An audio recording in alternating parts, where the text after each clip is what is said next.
Welcome back. Hi, thanks for watching Capricast. I'm Nat, he's Matt, and let's get started. All right, let's talk about the voting. You might have just noticed we had a pretty sweet intro there. Well, sorry, we're democratic, diplomatic, we're Canadian. Such Canadians. Izzy, you got some awesome votes. Definitely. But Chuck, dude, you got some solid votes too. Yeah, I put up a really good competition there. And there were some great recommendations to just use both. So, we will. Thanks so much for voting. Both of you guys get a t-shirt each. Go Take nuts. your pick. Take your favorite, let us know which it is, and it's all yours. You guys both totally earned it. Our show looks awesome. Congrats, and thank you. Absolutely. Thank you so much for all your effort, and thank you for voting. Definitely. That was great. Now, let's talk Ghosts in the Machine. Oh, intense episode, but nothing really happened. Yeah, I found that kind of strange because Yeah. so much happened, you're sitting on the edge of your seat, and then you realize, plot-wise, it didn't really move forward. Yeah, this was all characters. This was all sort of giving characters the fire they need to move forward. I think Yeah. we're setting up a lot of what's going to happen in the next episode. It's going to But be yeah, crazy. there was no actual plot movement at all in this episode. It was weird. Now, the preview that we got to see on Facebook was pretty cool. Again, we waited until the episode aired before we saw the sneak course. peek. But it was Daniel's heartfelt conversation with his pet robot. I And just love Stoltz. yeah, it was great. I mean, the idea, this intercutting of the Zoe avatar with the robot really comes into play in moments like this. And obviously, It was great. it's more helpful to the viewer because we can actually see how Zoe inside feels. But it'd be great if the U87 had some sort of facial expression, so So at least could Daniel get a could sense. see it. Yeah, yeah. Although it's interesting that as much as little twitches, Yeah. and little things that the avatar does follow through in the U87, but for some reason, Zoe has this sort of sassy hands on her hips pose all the time that translates in the Into, like, robot to stone just still. arms down. That's a little weird. I've never really liked that. Anyway. Let's get into exactly what happened with the Greystones.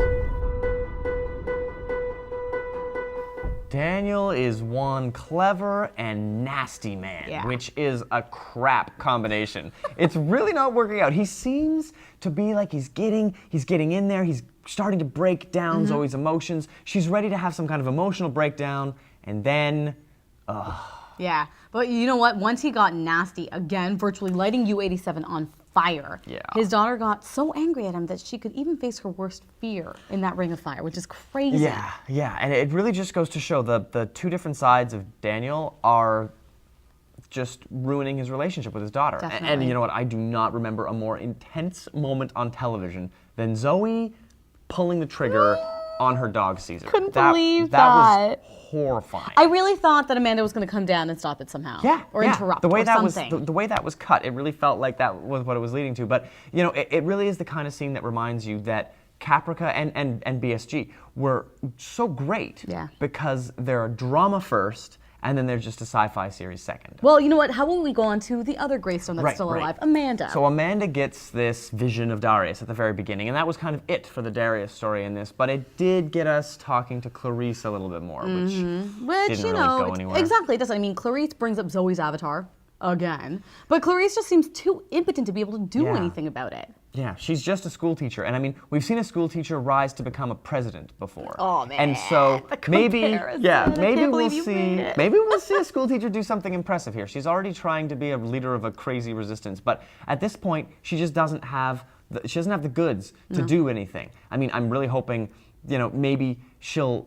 Because, I mean, she's just not enough of a computer expert. She's not a super spy. No. She can't really do anything with the knowledge No, she has. not at all. But you know That's what? what's The only frustrating. way I can actually see her using what she does know would be if U87 were on the loose and Clarice kind of just puts two and two together and realizes Zoe is in there. I mean, she was in the room while she was looking at a killer robot, stealing stuff, and then found out later that it had been moved to another device. So if that's enough information for her to realize that thing over there was the device. Like, she knows, she's pretty confident it exists. She Yeah. knows it's She around. knows the avatar's out and there. she knows that it has to be somewhere out there. It's just where? Is it on Daniel's iPod? Well, when there's a killer robot running around, she might sort of start to put it together. Now, going back to Daniel and the things he's done, when Vergis shows up to rock the Greystone boat all over again, I don't know. I feel Talking like- to Amanda, yeah. I didn't really dig that. Well, I mean, it's I don't think cool. you were supposed I to can dig see, it. But I mean, so far, I've seen Vergis as this noble character who has an agenda, but he's not a total dick. And in this, he was just, it was a low blow. You know, he To was try to stirring shit up, To try to absolutely. divide husband and wife, it's just, I don't know, maybe he's He single. told Daniel he was there to ruin his life. Everything that Yeah. made him happy, he was going to tear apart. I know, but it seems like a pretty low blow to attack this family that just lost their daughter and try to drive husband against wife. I feel like there's going after his team, going after his company. Is one These things thing. I can get. These things are a man trying to tear down another man. But to try to tear down a father and a husband is just, Vergis is crossing a line that I don't really You're not into it. sympathize with him the way I did before. And Well, you know what? Taurons, I hate to say it, I mean, they're noble people and They're brutal. thugs and brutal at the same time. So. absolutely. So let's talk about some more Taurons. Yusif is looking rough in the real world, but he's pretty pimp in New Crap City. And then did you notice the subtle difference between the up-flipped and downturned fedora he had before his chat with Sam and then after? Because he looked wicked afterwards. Something that only you would have noticed because I certainly I didn't. like fedoras. He does. And it was great, yay, to see Sam again. Aw, And his Sam. insight into killing wound up being pretty useful to Yusif, especially since he could quite literally take that advice in Oh V-World. my God, he went on a rampage.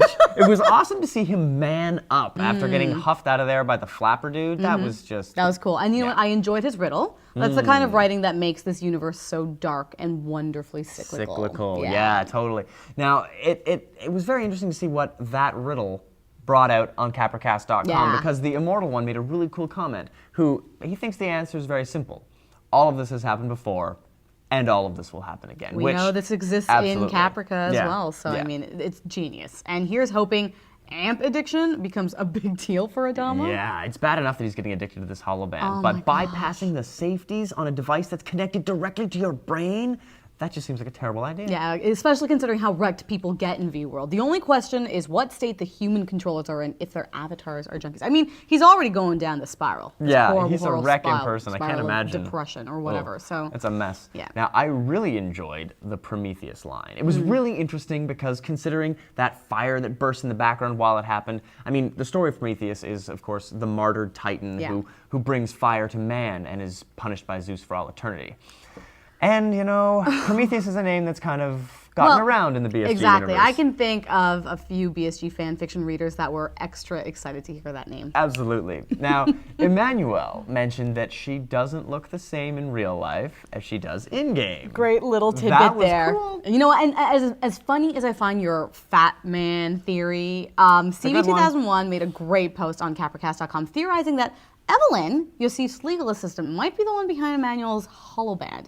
You know, they're the only two characters In that the we've seen entire so far, show. yeah, that call Yosif counselor. That's true. Now, Goku on Capricast.com thought that Emmanuelle might just be Tamara, which Very is cool. another really cool theory. And considering she told Adama to just leave her alone at the wall of her signatures, maybe that's all Tamara wants now, just like Zoe. Symmetry.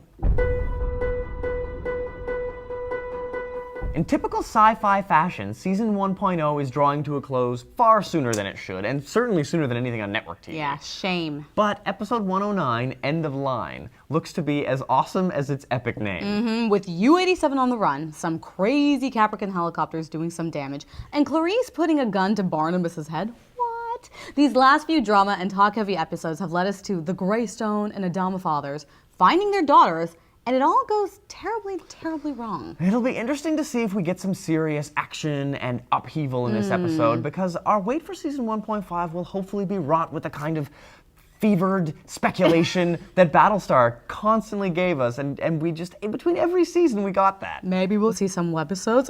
We can only hope. Well, you know what? Aside from that, if you're nearby, the timing couldn't be better for Luciana Caro and Magda Apanowitz to be at the Toronto Comic Con for a Caprica panel on March 26 to 28. And of course, BSG's Candice McClure and Mark Shepard will also be there, so you can bet we will be too. Next week will be the last episode of Caprica until September. So come on back to Capricast.com to have your say on the mid-season finale.